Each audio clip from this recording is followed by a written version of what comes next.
দূর থেকে আমরা দেখছিলাম এক বাবা তার সন্তানকে নিয়ে একটি কোণায় দাঁড়িয়ে কাঁদছে। দূর থেকে দেখছিলাম আপনি অজরে কাঁদছেন। আপনি কোথা থেকে এসেছেন একটু জানাবেন। আমি নোয়াখালী থেকে আসছি।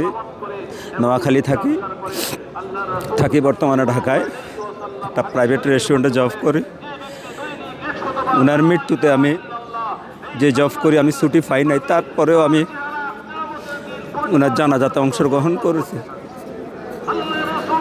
আপনি বর্তমানে তার জন্য অজরে কাঁদছেন, বেগম খালেদা জিয়ার জন্য।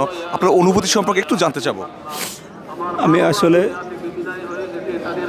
বিএনপি কোনো কিছুই নয়, জাস্ট একজন সাধারণ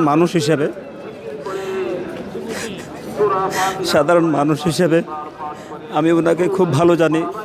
জিয়ার আদর্শ আমি বেগম খালেদা জিয়ার মধ্যে পেয়েছি। ইভেন বেগম খালেদা জিয়া যেভাবে এ রাষ্ট্র চালাইছেন, তিনবারের প্রধানমন্ত্রী হিসাবে, আমি দেশের বাইরে ছিলাম, আমি কখনো ভোট দিতে পারি নাই। আপনার সন্তানকে নিয়ে এসেছেন, আপনার সন্তান বেগম খালেদা জিয়ার সম্পর্কে কতটা জানে? আমার সন্তান জানাজাতে আসতে পারে নাই, বোধহয় বলতেছে আব্বু আমি যাব তোমার সাথে,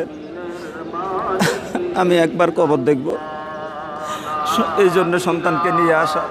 3 জন সন্তান, আরাফাত, আবদুল্লাহ, আলী, ওরা মাদ্রাসায় পড়ে, দারুন নাজাত সিদ্দিকিয়া কামিল মাদ্রাসা।